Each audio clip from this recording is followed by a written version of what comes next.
नमस्कार, मैं हूं आपके साथ मोनिका गुप्ता और आप देख रहे हैं हर खबर अपना उत्तर प्रदेश में। आपका स्वागत है। इस बुलेटिन में आपको देंगे उत्तर प्रदेश की तमाम अहम और बड़ी खबरों पर जानकारी। रुक कर लेते हैं इस वक्त की बड़ी खबर का। आपको बता दें कि ये बड़ी खबर आ रही है मतदान केंद्रों पर नहीं तो शिक्षा मित्र और अनुदेशकों की ये बड़ी और अहम जानकारी आपके सामने। चुनाव आयोग का बड़ा फैसला, मतदान केंद्रों पर नहीं बनाए जाएंगे प्रभारी। शिक्षा मित्र और अनुदेशकों की नहीं लगेगी ड्यूटी। आंगनवाड़ी वर्कर्स की भी नहीं लगेगी ड्यूटी। यूपी सरकार के प्रस्ताव के बाद आयोग का फैसला। तो ये बड़ी और अहम खबर आपके सामने। चुनाव आयोग का बड़ा फैसला, लखनऊ से बड़ी खबर। मतदान केंद्रों पर नहीं बनाए जाएंगे प्रभारी। शिक्षा मित्र और अनुदेशकों की नहीं लगेगी ड्यूटी। आंगनवाड़ी वर्कर्स की भी नहीं लगेगी ड्यूटी। यूपी सरकार के प्रस्ताव के बाद आयोग का ये फैसला सामने आया। बड़ी और अहम जानकारी लखनऊ से। चुनाव आयोग का ये बड़ा फैसला, मतदान केंद्रों पर नहीं बनाए जाएंगे प्रभारी। शिक्षा मित्र और अनुदेशकों की नहीं लगेगी ड्यूटी। आंगनवाड़ी वर्कर्स की भी नहीं लगेगी ड्यूटी। यूपी सरकार के प्रस्ताव के बाद लिया गया फैसला। कोरोना को ध्यान में रखते हुए भी कई तरह के फैसले लिए जा रहे हैं ताकि कोरोना का संक्रमण न फैले। और क्योंकि चुनाव में बड़ी संख्या में लोग अपने घरों से बाहर निकलते हैं, मत का प्रयोग करते हैं, मतदान करते हैं, ऐसे में यहाँ पर संक्रमण का खतरा जो है वो ना बढ़े, इसको लेकर एहतियातन तमाम तरह के फैसले लिए जा रहे हैं। वहीं ये बड़ी जानकारी अब तक पहुंचा रहे हैं। चुनाव आयोग का ये बड़ा फैसला सामने आया है। आंगनवाड़ी वर्कर्स भी ड्यूटी पर नहीं लगेंगी और साथ ही साथ वहां पर मतदान केंद्रों पर भी प्रभारी नहीं बनाए जाएंगे। शिक्षा मित्र और अनुदेशकों की भी नहीं लगेगी ड्यूटी। आंगनवाड़ी वर्कर्स की भी ड्यूटी नहीं लगने वाली। यूपी सरकार के प्रस्ताव के बाद ये फैसला लिया गया। तो ये बड़ी और अहम जानकारी आपके सामने। चुनाव आयोग का ये बड़ा फैसला सामने आया है। मतदान केंद्रों पर प्रभारी नहीं बनाए जाएंगे। शिक्षा मित्र और अनुदेशकों के भी ड्यूटी नहीं लगेगी। आंगनवाड़ी वर्कर्स की भी ड्यूटी नहीं लगेगी। कोरोना को लेकर भी लगातार नई नई एडवाइजरी जारी की जा रही है। वहीं चुनाव आयोग का यह बड़ा फैसला सामने आया है। मतदान केंद्रों पर प्रभारी नहीं बनाए जाएंगे। शिक्षा मित्र और अनुदेशकों की भी ड्यूटी नहीं लगेगी। आंगनवाड़ी वर्कर्स की भी ड्यूटी नहीं लगेगी।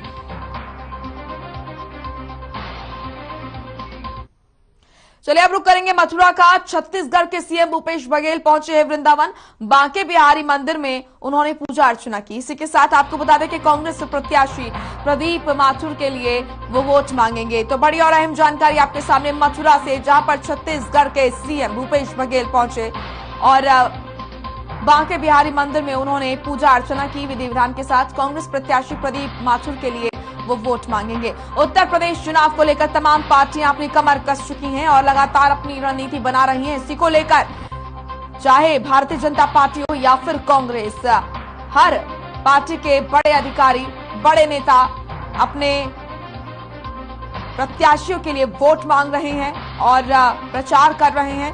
इसी बीच आपको बता दें कि छत्तीसगढ़ के सीएम भूपेश बघेल भी मथुरा पहुंचे और यहां पर बांके बिहारी मंदिर में उन्होंने पूजा अर्चना की है। कांग्रेस प्रत्याशी प्रदीप माथुर के लिए वो वोट मांगेंगे। तो आगामी विधानसभा चुनाव को लेकर तैयारियों में कांग्रेस और इसी को लेकर स्टार प्रचारक कांग्रेस के छत्तीसगढ़ के सीएम भूपेश बघेल मथुरा पहुंचे। वृंदावन में उन्होंने बांके बिहारी मंदिर में पूजा अर्चना की और कांग्रेस के प्रत्याशी के लिए वोट मांगेंगे।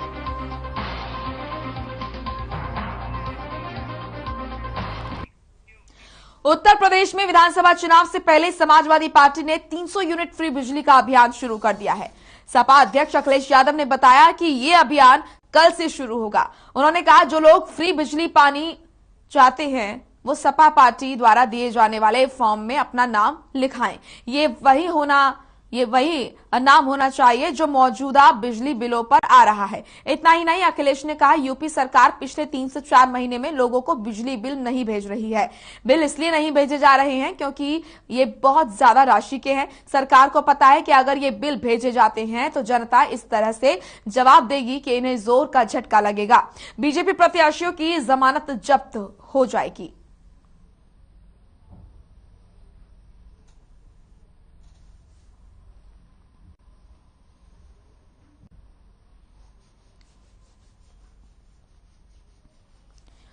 तो सपा अध्यक्ष अखिलेश यादव ने भारतीय जनता पार्टी पर, प्रदेश सरकार पर कई गंभीर आरोप लगाए और कहा कि बिजली के बिल 3 से 4 महीने से नहीं भेज रही है सरकार, और इसीलिए नहीं भेज रही है क्योंकि ज्यादा राशि के बिल हैं और जनता उन्हें फिर नकार देगी।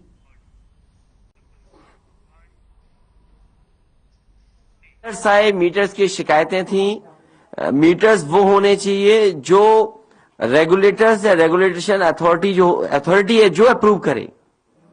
कोई भी खराब मीटर गरीब जनता के घरों में नहीं लगना चाहिए, उत्तर प्रदेश के जनता के घरों में नहीं लगने चाहिए। इधर लगातार सुझाव लिए गए थे और मैंने आपसे कहा कि जिस समय भारतीय जनता पार्टी का मैनिफेस्टो आएगा उसके बाद समाजवादी पार्टी का मैनिफेस्टो लाएंगे।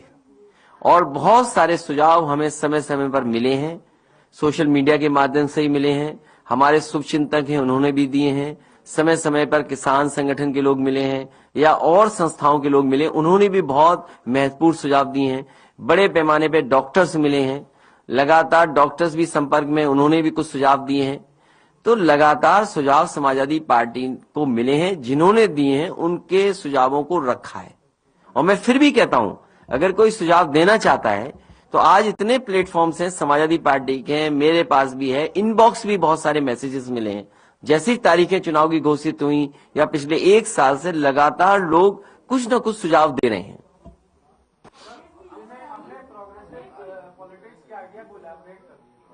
नहीं, प्रोग्रेसिव में यही है कि समाजवादी सिद्धांत लागू हो, भेदभाव खत्म हो, जाति के आधार पर फैसले नहीं हो, कानून व्यवस्था बेहतर हो, डेवलपमेंट में इंफ्रास्ट्रक्चर बेहतर हो, सोशल स्कीम्स पहुंचे लोगों तक, रोटी कपड़ा मकान जो बेसिक चीजें हैं कम से कम वो लोगों को मिले। और समाजवादी पार्टी प्रोग्रेसिव काम इसलिए करती है, आपके सामने एग्जाम्पल है।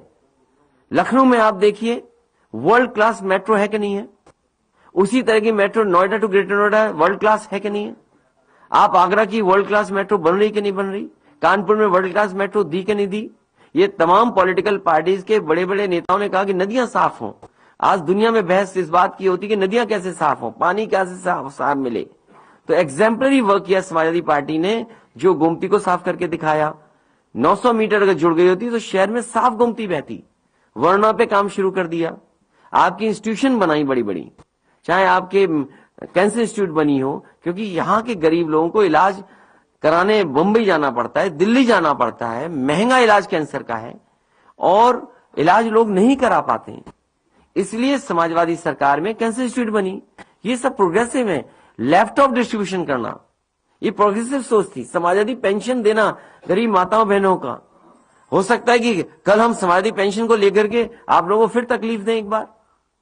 तो ये समाजवादी पार्टी की लगातार कोशिश है कि प्रोग्रेसिव काम हो, डेवलपमेंट के काम हो, लोगों को जोड़ने का काम हो। हम लोग जोड़ रहे हैं, कभी नफरत की राजनीति नहीं करते, कभी किसी बात को लेकर किसी से नहीं जोड़ते। लेकिन भारतीय जनता पार्टी के देखिए, हमारे मुख्यमंत्री जी कहते हैं जीन्स इनके ऐसे हैं, याद है या नहीं याद है।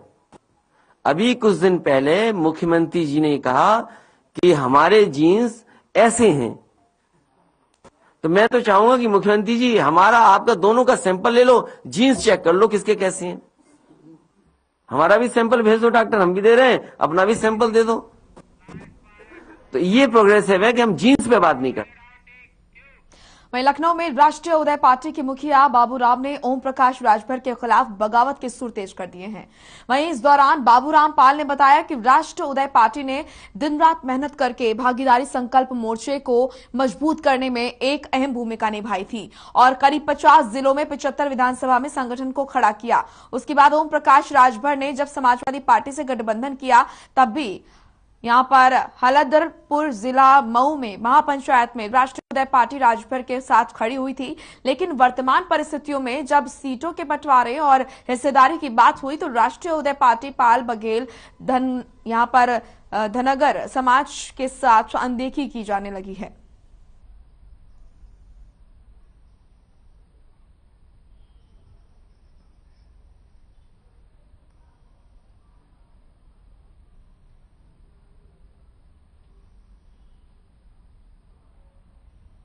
मैं बाबूराम पाल, राष्ट्रीय अध्यक्ष राष्ट्रीय उदय पार्टी।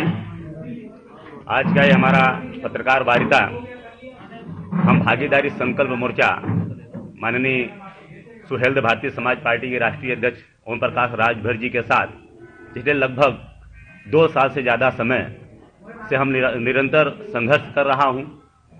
हमारा सबसे पहले 24 नवंबर को दिल्ली जंतर मंतर पे संविधान दिवस को लेकर के एक भव्य कार्यक्रम आयोजित था। उस कार्यक्रम की सफलता को देख करके माननीय ओमकार राजभर जी ने हमसे संपर्क किए।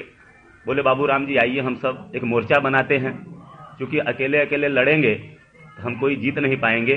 मोर्चा बना के हम साथ में लड़ेंगे तो कुछ सीटें हम सभी लोग जीत सकते हैं। तो हमारा भागीदारी संकल्प मोर्चा बना। हम 5 लोग शुरुआती दौर में थे। पहला हमारा रैली बड़ा 14 दिसंबर को 19 को सुखपुरा बलिया में हुआ। उसके बाद निरंतर हम राष्ट्रीय पार्टी पाल बघेल धनगर समाज के लोग माननीय ओमकार राजभर जी के निर्देशानुसार जहां भी कार्यक्रम होता था हम पूरी ताकत के साथ दिन रात एक करके कोविड काल में भी हमने कार्यक्रम को सफल बनाया। और उसके साथ साथ अपनी राष्ट्रीय पार्टी के भी हम काफी कार्यक्रम किए। हम एक दिन देख रहे थे लगभग 162 कार्यक्रम इस 2 साल 26 नवंबर 19 से लेकर के 8 जनवरी 22 तक 162 कार्यक्रम किया। लगातार माननीय ओमकार राजभर जी ने सम्मान भी देते रहे। जहां भी बाइट देते थे सोशल मीडिया में या मीडिया में राष्ट्रीय पार्टी बाबूराम पाल समाज की गिनती सर्वाधिक पिछड़ा अति पिछड़ा की भागीदारी की बात करते थे।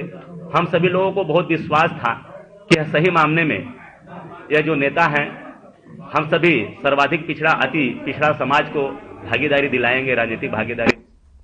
तो वहीं गाजियाबाद में लोनी से बीजेपी उम्मीदवार नंदकिशोर गुर्जर नामांकन करने के लिए पहुंचे, जहां उन्होंने विवादित बयान देते हुए कहा कि लोनी में न अली न बाहुबली, सिर्फ बजरंग बली। आपको बता दें कि 2 दिन पहले ही उन्हें इसी बयान पर रिटर्निंग ऑफिसर से नोटिस मिला था, जिसमें पूछा गया था कि उन्होंने विवादित नारा क्यों दिया।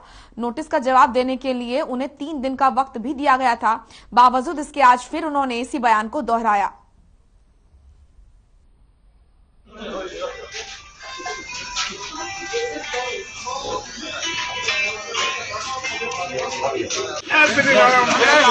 ना बाहुबली बजरंग बली।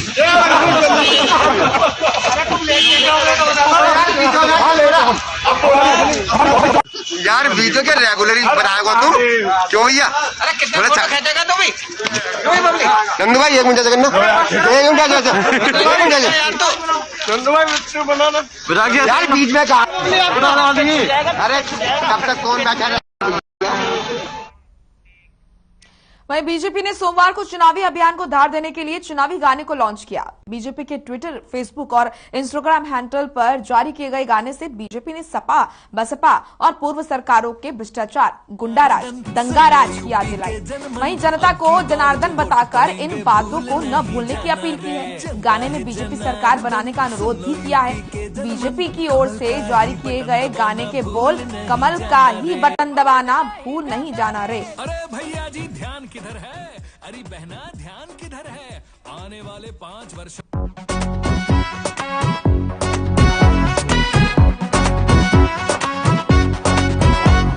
जनता है जनार्दन, सुन लो यूपी के जनमन, अब की बार जो वोट पड़ेंगे भूल नहीं जाना रे। जनता है जनार्दन, सुन लो यूपी के जनमन, कमल का ही बटन दबाना भूल नहीं जाना रे। अरे भैया जी ध्यान किधर है? अरे बहना ध्यान किधर है? आने वाले 5 वर्षों के भविष्य का बटन इधर है। आने वाले मतदान में यूपी की जनता कमल का बटन दबाएगी और यूपी के विकास को और तेजी से बढ़ाने में अपना योगदान देगी। जनता है जनार्दन, पहले की सरकारों में घोर भ्रष्टाचार हुए थे भूल नहीं जाना रे। जैसा ये विकास है सबके लिए किया है, घोटाले 1000 हुए थे भूल नहीं जाना रे। फिर 2017 में यूपी वासियों ने मन बनाया और यूपी की सेवा का अवसर भाजपा को दिया। सबको साथ लेकर सबके विकास के लिए प्रतिबद्ध भाजपा सरकार ने लोक कल्याण के अनेकों काम किए, अपना हर संकल्प पूरा किया, गुंडा राज का अंत किया, सुरक्षा का वातावरण दिया, युवाओं को रोजगार दिया, गन्ना किसानों ने बकाया लिया, एक्सप्रेसवे एम्स मेडिकल कॉलेज बनवाए, नए एयरपोर्ट और मेट्रो का निर्माण किया, गरीबों को मुफ्त राशन और मुफ्त इलाज दिलाया। हाँ, फिर भाजपा ने अपना हर संकल्प पूरा किया, कहता है किसान आज का यूपी फिर मांगे भाजपा, कहता नौजवान आज का यूपी फिर मांगे भाजपा, कहता महिला वर्ग आज का यूपी फिर मांगे भाजपा, कहता है कामगार आज का यूपी फिर मांगे भाजपा। जनता है जनार्दन, पहले की सरकारों में माफियाओं का राज हुआ था, भूल नहीं जाना रे। योगी जी विश्वास है, उन्हीं से तो आस है, पहले गुंडा राज हुआ था, भूल नहीं जाना रे। जनता है जनार्दन, सुन लो यूपी के जनमन, कमल का ही बटन दबाना भूल नहीं जाना रे, कमल का ही बटन दबाना भूल नहीं जाना रे। सोच ईमानदार, काम दमदार, फिर मांगे भाजपा सरकार, कमल का बटन दबाएं, भाजपा को जिताएं।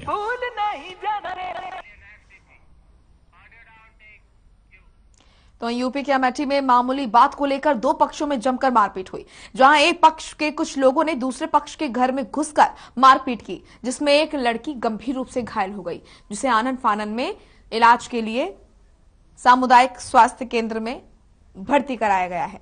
आपको बता दें कि मारपीट का वीडियो भी सोशल मीडिया पर वायरल हो रहा है और फिलहाल पुलिस मामले की जांच में जुट गई है। और ये तस्वीरें उस दौरान की जब ये मारपीट हुई थी। मारपीट का ये वीडियो वायरल हो रहा है। अमेठी से है ये खबर। दो पक्षों में जमकर मारपीट हुई और इस मारपीट में एक लड़की को गंभीर चोटें आई हैं, जिसे सामुदायिक केंद्र अस्पताल में भर्ती कराया गया है। वहीं पुलिस इस पूरे मामले में जांच कर रही है कि आखिर ये झगड़ा क्यों हुआ और क्यों इस तरह की हाथापाई हुई।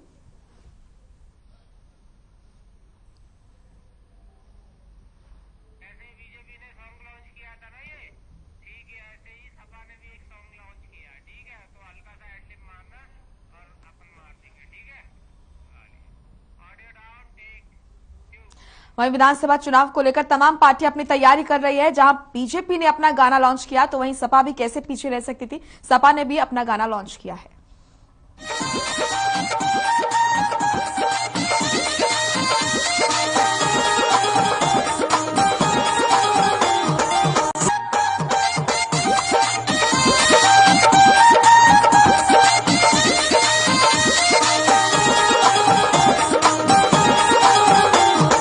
विजयी रथ निकल पड़े हैं, विजयी रथ निकल पड़े हैं यूपी के कर्णधार, सर पर टोपी लाल धरे हैं, मुख पर तेज अपार। विजयी रथ निकल पड़े हैं यूपी के कर्णधार, सर पर टोपी लाल धरे हैं, मुख पर तेज अपार। 22 में बाइसिकल की बढ़ेगी अब रफ्तार, 22 में बाइसिकल की बढ़ेगी अब रफ्तार। आने वाली है 22 माह अखिलेश की सरकार।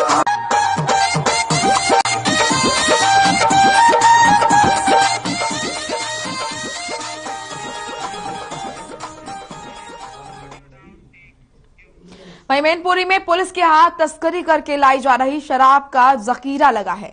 पुलिस ने एक अपराधी को हिरासत में लिया है जो शराब की तस्करी कर रहा था। पुलिस अधीक्षक अशोक कुमार राय ने ये जानकारी मीडिया से साझा की। पुलिस को इस वक्त एक बड़ी कामयाबी हाथ लगी है।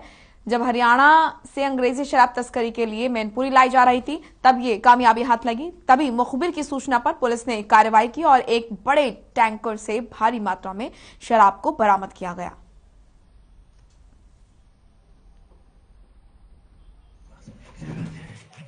जानते हैं चुनाव के दृष्टिगत हमारी जनपद की सीमाओं पर सघन चेकिंग अभियान बैरियर्स लगाकर हो रहा है। साथ में हमारी फ्लाइंग स्क्वाड और साथ में एसएसटी की भी टीमें दिन रात काम कर रही हैं। इसी क्रम में थाना एलआईयू और सर्विलांस की हमारी जो टीम थी, ये ऐसी गोपनीय सूचना के आधार पर कुछ नंबर जो सर्विलांस पर थे, उस आधार पर ये एक गुजरात नंबर की ट्रक जो कि अंग्रेजी शराब लाद करके जनपद सीमा में प्रवेश कर रही थी। ऐसी संभावना थी कि ये बिक्री के लिए, चुनावों में प्रभावित करने के लिए थी। इसी क्रम में हमारी टीम के द्वारा इसको ट्रैप किया गया और इसमें लगभग 340 पेटी अंग्रेजी शराब जो हरियाणा से स्मगल होकर के आ रही थी, और इसको फिर हम लोगों ने आज चालक को अरेस्ट किया है। अब ठीक blue dot express courier company के पिकअप से लाखों का गोल्ड और डायमंड ज्वेलरी चोरी होने का मामला सामने आया है। आपको बता दें कि आरोपी 10 लाख का गोल्ड और डायमंड चोरी कर घटना को अंजाम देने में लगे थे। इसी दौरान वहां पुलिस की टीम ने आरोपियों को रंगे हाथों गिरफ्तार कर हिरासत में लिया। छानबीन के दौरान आरोपियों के पास से लाखों के कीमती गहने और डायमंड बरामद हुए। पुलिस सख्ती से एक्शन लेते हुए मामले की कार्रवाई में जुट गई है।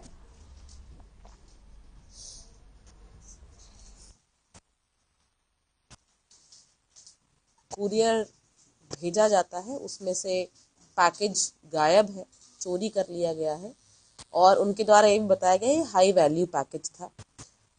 निरंतर हमारी टीम इस पे काम कर रही थी और जो हमारी टीम है उसमें मेनली प्रभारी निरीक्षक, चौकी प्रभारी लीला और उनके साथ में हमारा एक हेड कांस्टेबल है, उसने बहुत ही मेहनत से इस कार्य को अंजाम दिया और 100% रिकवरी पूरे जो सामान है उसकी उनके द्वारा की गई। ये जो माल है ये तकरीबन इसकी वैल्यूएशन 10 लाख की है और ये सोने और जो पीली धातु होती है और जो डायमंड्स हैं उनका माल था। कुरियर कंपनी को ये डिलीवरी के लिए दिया गया था और इसी में 2 लड़के जो पूर्व में इसी कुरियर कंपनी में काम करते थे उनके द्वारा इस घटना को अंजाम दिया गया। इन दोनों का नाम राजू तिवारी और शुभम तिवारी है। ये दोनों जिला सीतापुर के रहने वाले हैं। सीतापुर में भी इन्होंने एक चोरी को अंजाम दिया जिसका भी खुलासा हमारे द्वारा आज यहाँ किया गया है। दोनों को गिरफ्तार किया गया है टीम द्वारा और अब इनको सुसंगत धाराओं में रिमांड के लिए, न्यायिक अभिरक्षा के लिए हम लोग प्रस्तुत कर रहे हैं।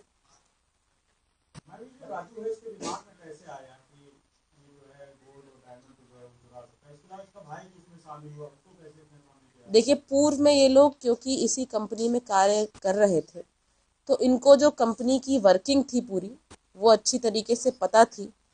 कैसे हम लोग कैसे इस कंपनी में माल का मूवमेंट होता था, कहाँ डिलीवरी जाती थी, ये सब भी इनको जानकारी थी। अन्य चीज़ें भी हैं जिन्होंने पूछताछ में बताई हैं जो कि विवेचना का पार्ट है, वो यहाँ डिस्क्लोज करना ठीक नहीं होगा। तो उन्होंने इस बारे में बताया और यहीं से इनके दिमाग में आया कि ये कार्य किया जा सकता है। अगर हम यहाँ से पैकेज को चोरी कर लेंगे तो हम कोई हाई वैल्यू प्रोडक्ट अपने पास पा लेंगे और उसको बेचकर हम लोग धन कमा सकते हैं। इसी के उद्देश्य से इन दोनों ने ये प्लान बनाया था।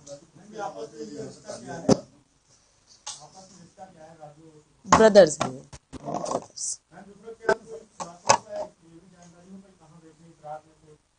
देखिए, बेचने की फिराक में थे, ये सब विवेचना का पार्ट है और इन्होंने अन्य जानकारियां भी दी हैं, इन्होंने अन्य लीड्स भी दी हैं। हम लोग उस पे काम कर रहे हैं। यही लोग इस घटना को कारित कर रहे थे। कैसे पुलिस को इन्फॉर्मेशन मिली कि ये लोग सामने? हम लोग लगातार काम कर रहे थे इस बात पे कि क्या चोरी की पॉसिबिलिटी है, कौन चोरी कर सकता है। जो करंट लोग काम कर रहे थे, जो पूर्व में लोगों ने काम किया था, उन सभी का हम लोगों ने चेक कराया। जो इलेक्ट्रॉनिक सर्विलांस है उसका भी इस्तेमाल किया गया, जो मैनुअल सर्विलांस है उसका भी इस्तेमाल किया और तभी इन दोनों के नाम हमारे पास आए कि ये संभावित है कि इन लोगों द्वारा चोरी की जा सकती है। और जब हम लोगों ने इस पे लीड्स डेवलप करी तो हमको इसमें सफलता प्राप्त हुई।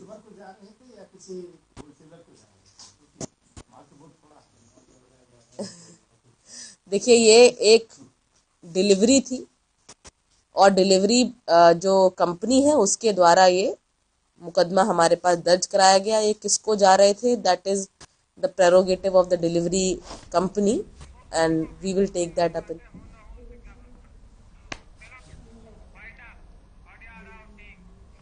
चलिए, फिलहाल अपना उत्तर प्रदेश में इतना ही। आप देखते रहिए हर खबर। नमस्कार।